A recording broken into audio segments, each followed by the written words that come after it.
जय माताजी। स्वागत है तमारू ब्लॉग में। केम छो मित्रों? अमे फाइनली मीठापुर पहुंची गया छे मित्रों। अने हूँ सवारना सौथी वहेलो उठी गयो छूं कारण के मारे आज ऑफिस जावुं हतुं तो ऑफिसनुं थोडुं काम छे एटले हजी तो मनाली ने बोंडाद बे सूता छे तो हमणां मनाली उठशे एटले तमने देखाड़शे के बार बार अमारे जे घरनी बहारना भागमां शुं शुं केटलुं केटलुं केवी केवी रीते पड्युं छे अने शुं शुं गजब परिस्थिति छे। कारण के काले रात्रे अमे मित्रों आव्या ने पछी अमे रातना जोयुं नहोतुं के शुं हतुं शुं नहीं।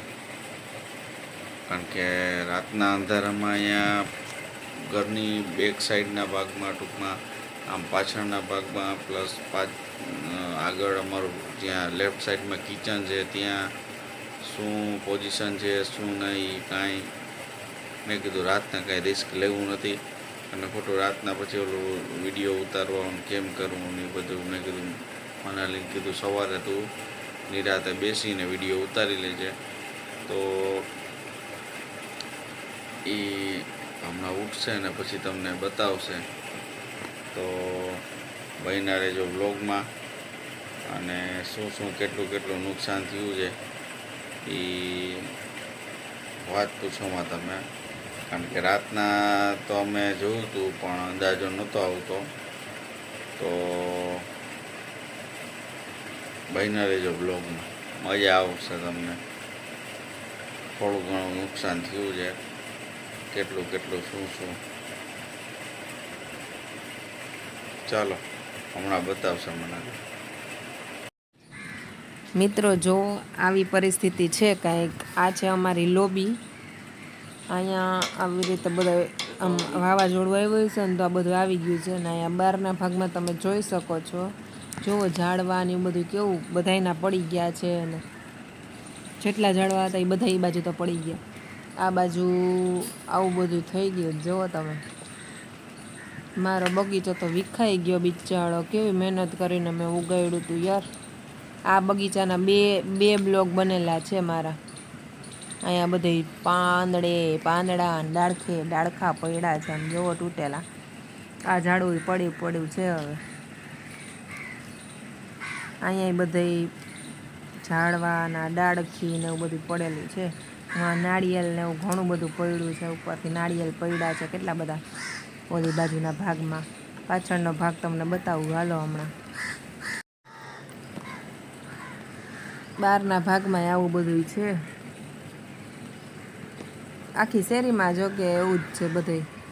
एवुं नहीं के अमारा ज खाली घरमां बधायना घरमां जो सामे तमने देखातुं हशे। आ छे पाछळनो भाग जोવો पाछळ तमे। आ मेहंदीनुं झाड़वुं छे ए बिचारुं साव पड़ी गयुं छे आम जोવો। अने आ छे ई छे गोरस आंबली छे। आम जोવો क्यां क्यांथी नारिયેल पड़ीने आव्या छे પાંદડા नारिયેलना। एक खाली चीकूनुं झाड़ नथी पड्युं बाकी गोरस आंबली छे ई पड़ी गई छे मेहंदी छे। पछी सामेना घरमां ई लोकोने झाड़वुं एक हतुं ई पड़ी गयुं छे सामेवाळाने।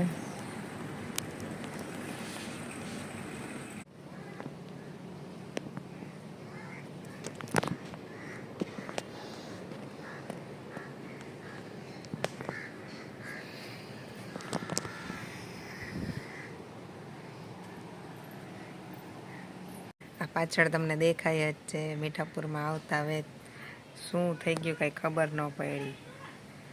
વાત જવા દો એવું ભયાનક વાવાઝોડું આવી ગયું અને આમ રેડ ફફેડ કરી નાખ્યું બધાય। આમ જુઓ તમે હું તમને હજી બતાવીશ આખું આમ અત્યારે તમે બધું સાફ કરી નાખ્યું છે પણ આમ વિચાર કરો તમે કેટલું આવી ગયું છે કે આખા આમ ઝાડવા પડી ગયા। કેટલા બધા ઝાડવા પડી ગયા। અમારે જે આ મોટું ગુલમોહરનું ઝાડવું છે ને એ તો થળિયાથી આખું ઓલું થઈ ગયું છે। હું તમને હમણાં બતાવું। અને બધી જગ્યાએ આવો વરસાદ છે। બધા આજે તો ઘણા બધા કહેતા હતા કે ગામડાવાળા બિચારા બહુ હેરાન થયા છે। અહીંયા આજુબાજુમાં જે ગામડાવાળા છે ને એના તો ઘરમાં ગોઠણ સુધીના પાણી આવી ગયા છે, નથી લાઇટ કે કાંઈ નથી. 3-4 દિવસથી બધા બિચારા બહુ હેરાન થાય છે.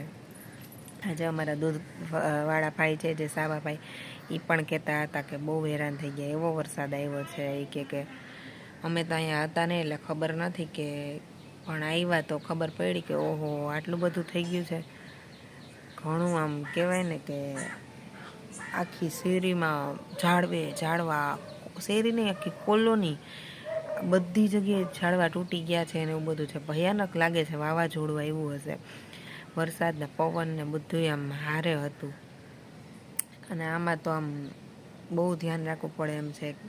ગમે ત્યાં બધાય ઝાડવા આમ ઝૂકી ગયા છે એમ કહેવાય ને, તો ગમે ત્યારે ગમે એ પડી જાય. વળી પવન આવે તો એટલે બહુ સાવચેતથી રહેવું પડે એમ છે. જુઓ તમે જુઓ છો, એ પણ અડધું પડી ગયું છે. અહીંયા અમારે નારિયેલી રોડ છે, આની પાછળના રોડ ઉપર, એમાં કેટલા બધા નારિયેલના ઝાડવા છે, એ પડી ગયા છે. કેટલા ઝાડવા પડી ગયા છે એમ. અને અમારે તો અહીંયા તો બધાય પડી જ ગયા ટૂંકમાં. એક વાં મોટું છે ને એ છે, બાકી આ બાજુના બધાય પડી ગયા છે. આ બાજુ છે હજી, અને ઓલી બાજુનું છે ને એ મૂળમાંથી તો આમ ઝૂકી ગયું છે ગુલમોહરનું ઝાડવું. હવે જોઈ શું થાય. એ ઝાડવું જો પડશે ને તો ઘરની ઉપર જ પડશે. અડધું તો ઘર ઉપર ઝાડવું પડી જ ગયું છે. હવે જોઈ શું થાય છે. આવો આમ જેવો આવ્યો તેવો વરસાદનો પવન આવશે ને તો પાછું બધું હતું એવું નવું થઈ જશે. પાછા ઝાડવા પડવાના ચાલુ થઈ જશે. આ ઝાડવાની તો કમ્પ્લેન કરી છે કે ઝાડવું પાડી જાઓ ને એવી રીતે, કેમ કે છોકરાઓ હોય તો પછી બહુ ધ્યાન રાખવું પડે ઘરમાં. વનરાજનું ધ્યાન રાખવું પડે. વનરાજને અત્યાર સુધી એ બાજુ જવા જ નથી દીધો. ઓકે, આવું બધું થયું છે. મીઠાપુરમાં આવ્યા ને ખબર પડી કે આટલું બધું ભયાનક સ્થિતિ થઈ ગઈ હતી. અમને તો કંઈ ખબર જ નહોતી. અમને એમ કે વરસાદ હશે ખાલી, પણ આટલું બધું થયું હશે એવી કંઈ ખબર નહોતી. અને આખા ઘરમાં ભેજ થઈ ગયો છે, બધી દિવાલ ભેજવાળી થઈ ગઈ છે. જોઈએ હવે આગળ શું થાય છે. આજે તો તડકો નીકળો તો થોડું ઘણું સુકાણું છે, પણ પાછું વાતાવરણ આમ જુઓ તમે અંધારા જેવું થઈ ગયું છે. 2-3 દિવસ તડકો નીકળે ને તો બધું વ્યવસ્થિત બધું પાછું થઈ જાય. તડકો નીકળવો જરૂરી છે હવે તો. પણ રાઠોડ સાહેબ કહેતા હતા કે પાછું અહીંયા આગાહી કરી દીધી છે વરસાદની. જોઈએ હવે શું થાય છે આગળ. બાકી મોર ને કાગડા ને એવું બોલે છે, તમને અવાજ આવતા હશે. તમે જોઈ શકો છો, જો આ આખું માટી જમીન જ નીકળી ગઈ છે. ગમે ત્યારે ઝાડવું પડે એમ છે. જો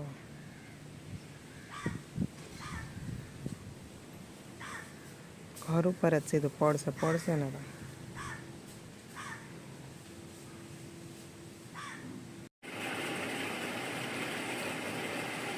મિત્રો, તમે જોયું જે પ્રમાણે વિડીયોમાં કે કેટલું ને કેવી રીતે ઘણું બધું ઘરની આસપાસ નુકસાન થયું છે.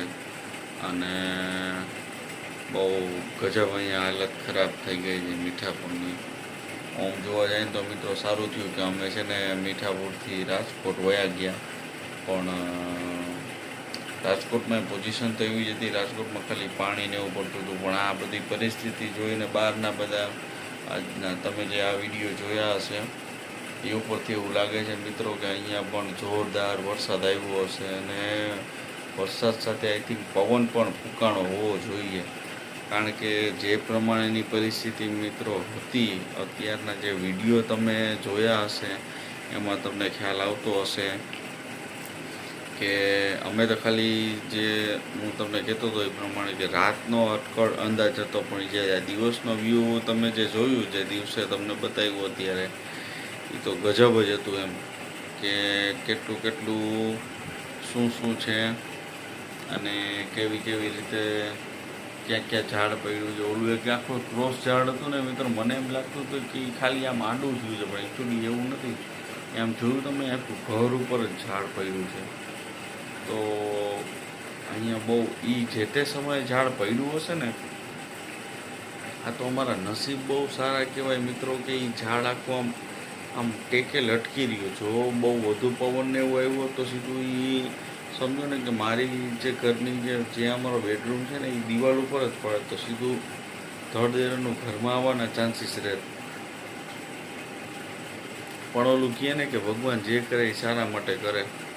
તમે એવું આમાં કંઈક લખ્યું હશે, ભગવાનની એવી કંઈક ઈચ્છા હશે. તો ફાઇનલી મિત્રો, આજના બ્લોગને અહીંયા જ એન્ડ કરશું.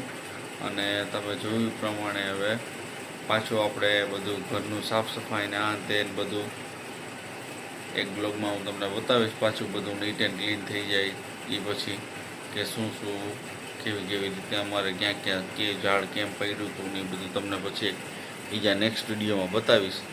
ચાલો સારું મિત્રો, હવે ફરીથી રૂટિનમાં અમે આવી ગયા છીએ અને ધીરે ધીરે પાછું અમારું રૂટિન ચાલુ કરશું. તો બહીને રહેજો બ્લોગમાં. હવે અમારી ડેઈલી લાઈફ પાછી ધીરે ધીરે પાછી પાટે ચડે છે. તો ફરી મળીશું નવા બ્લોગમાં. ત્યાં સુધી બધાને જય દ્વારકાધીશ, જય માતાજી. મિત્રો નવા હોય તો સબસ્ક્રાઈબ કરવાનું ભૂલતા નહીં, જૂના હોય તો લાઇક એન્ડ શેર કરવાનું ભૂલતા નહીં. અને તમને અમારા બ્લોગ જોવા ગમતા હોય તો કમેન્ટ કરજો, કમેન્ટ કરવાનું ભૂલતા નહીં. ફરી મળીશું નવા બ્લોગમાં. ત્યાં સુધી બધાને જય દ્વારકાધીશ, જય માતાજી.